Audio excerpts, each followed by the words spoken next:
Welcome to JustWannaQuilt, a research podcast coming out of Tulane University Law School, where we explore all kinds of things, stories about quilting, tools, field trips, maybe some famous quilters stop by, and, of course, a little bit of copyright thrown in just for fun. This is Elizabeth Townsend Guard. I'm a law professor at Tulane University Law School, and I just wanna quilt.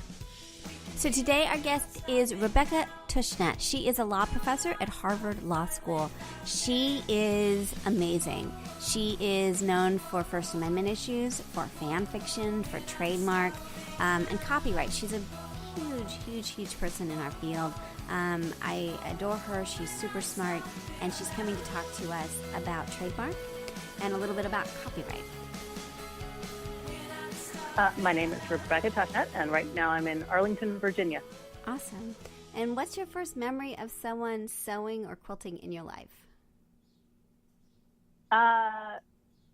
It actually wasn't a thing in my family. My grandmother did some of these things like where you melted plastic beads and made, window catchers or ornaments. And that was pretty much the craftiest thing that I was aware of. That's really interesting. And you've gotten kind of crafty yourself recently, right? So I started knitting about 9 months ago and fell completely in love with it. And I just started learning crochet, which I think is not going to be my primary craft, but it's useful because there are things you can do with crochet you can't do with knitting. So right. It's funny, right, that you get sort of like, when it's something that you totally love, and then other time where you're like, yeah, that's not for me. It's really interesting. Why do you think knitting is cool and crocheting isn't? So let me be clear. I don't think crocheting isn't cool. It's just, it's like I got really into knitting because I like the orderliness of it, the rhythm, the patterns, the way that you can figure out how to make something new and how you can sort of figure out how to change things to suit you in particular, whether that's to fix a mistake that you made or to just make it better. And then at the end, you have a thing that you can give to someone, which is so wonderful. Yeah, it's pretty cool. Do you have particular things you're like to make at the moment, or are you kind of experimenting with lots of things? So right now, I'm really into socks. I'm trying to make a bunch of socks. They take forever, though. So the other thing that I make that is a little less fiddly, I really love brioche knitting, which is this technique that leaves you with this super springy, cushy fabric. And you can use it to make lots of things, but I like to make scarves. Oh, very cool. Love it. All right. So as you're knitting, do you think about intellectual property, or is that just way far away from your mind when you're knitting?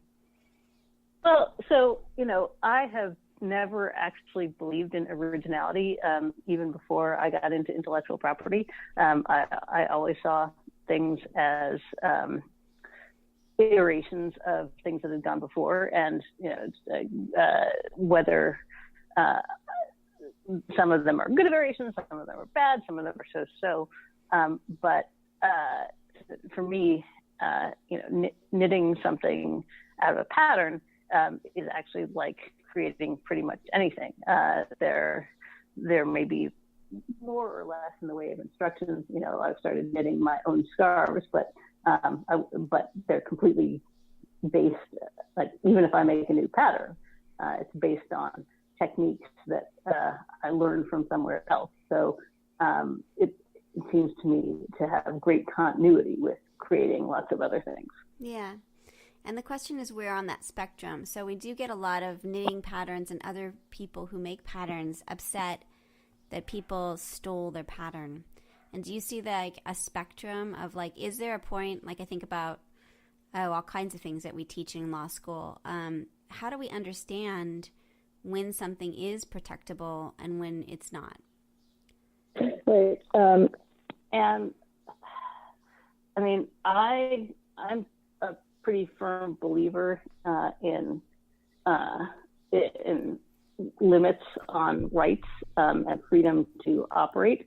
I guess for me, I think the copyright standard line, which would be that there's no protection for recipes and similar, probably not for patterns in themselves, although the way that you explain it may well be protectable. And I think there is a lot of misunderstanding.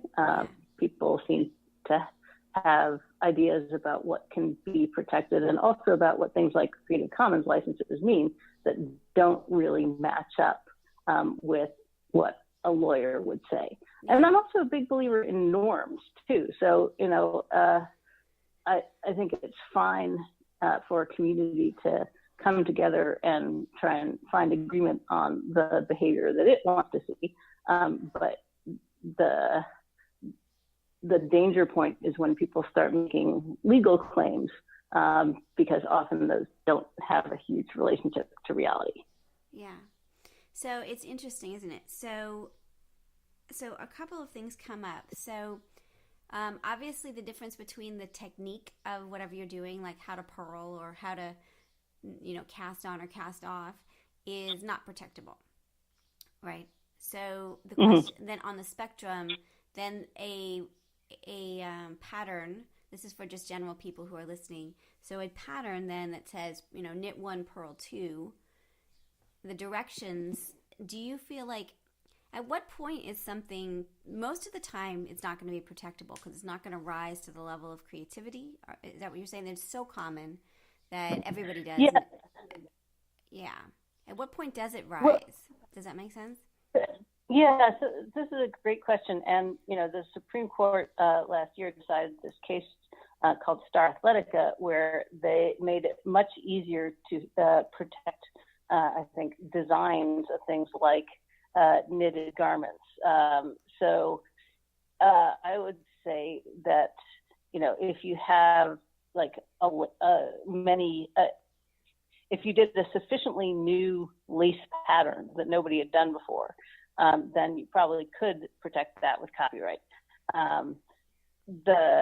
The interesting thing to me is that people seem to think very differently about the patterns versus like making things with the patterns, whereas copyright wouldn't actually distinguish those. And then they think differently about selling things made with the patterns. Right. And again, you could certainly do that as a matter of license. But copyright doesn't actually see much of a difference. You're making a copy, and it doesn't matter whether the copy is embodied in a garment or a knitted work, or a paper copy or an electronic copy. Right. And that's to me where articulated norms in the community can be helpful. And so I definitely think assuming that there's something protectable in the pattern, if someone says you're allowed to make as many things as you want, but don't sell them, I think, okay, that's your limit. That's fine.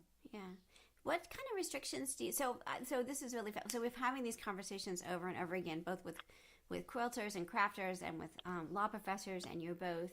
So I find on these patterns, these limitations, like you can only make 1 copy, or you can make 7 copies, but you can't sell it on Etsy, like all these interesting restrictions. What do you think about that with patterns? Do you think as a copyright holder of the pattern, you can restrict like that, or does first sale doctrine come into play? So, when assuming that the thing that you made would embody a copyrighted work, right? And so the distinction here is difficult, and I'm not sure that the Supreme Court did a particularly good job of it. But let's say it is like a lace pattern, right? And so if you made it, then you'd be making a copy of the thing that is protectable. And there, I think, the copyright owner has the right to say, okay, I'm, giving you a license to, use the pattern and make as many things as you want, but not to sell them. That seems something that a copyright owner can reasonably do.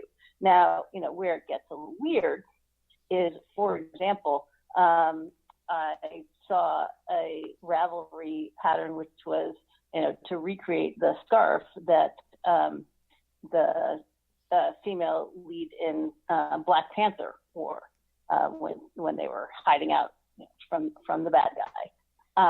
And so, in some sense,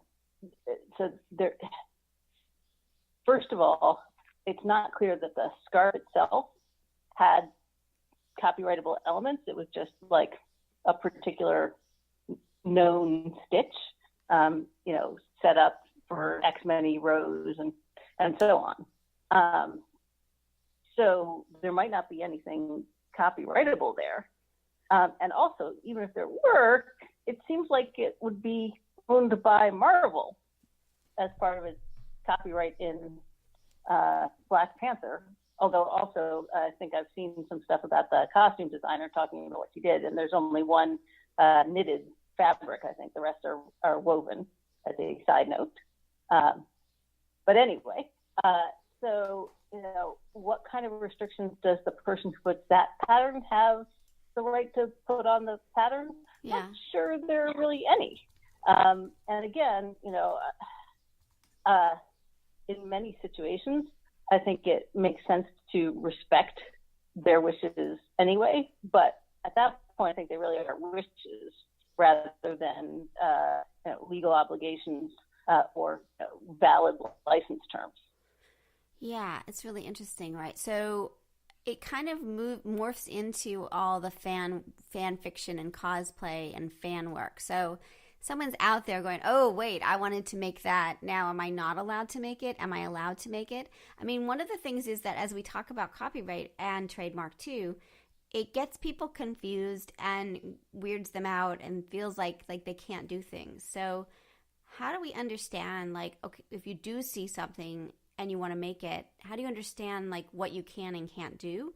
And I know people always ask me that way. Right. And what are your thoughts about? What do you say to them when they say, "Well, am I allowed to make a Skylander hat?" And I'm like, I don't. Right. So the first thing that I say to them is, "I'm not your lawyer." Right. Me too. Right. I'm not your lawyer. That's right. I can talk about general principles, but I can't give you legal advice. Yes. And then I say, look, I'm a big believer in transformative works, and in particular, this thing that the law hasn't really figured out how to account for is sort of flailing around for it, but that the process of making is often incredibly valuable. So the transformativeness is often not necessarily in the work, but really in the worker, right? So the reason that we make this stuff instead of buying, machine made socks is that it means something different when somebody makes you something. Yeah. Or, even if you're selling it on Etsy, it means something different to have a handmade item than something that was, produced on a machine in a factory. And that almost ineffable difference is, I think, valuable in and of itself. It's valuable to the person who understands herself as a creator, as a maker of things, as a person who has an ability to make an effect on the world. And so the copyright test for fair use includes whether there is a difference in purpose or meaning from the original. And I would say in the case of fan crafts, that's almost always true, really by definition, because the process of the making creates a relationship between the creator and the object, and often the recipient, if it's made specifically for them. Now, does it change if I'm thinking about Comic-Con and there's like these groups of people who make really cool digital images? They don't have licenses to do that. and then they're printing out the digital art that they've been creating. Does it shift at all, either with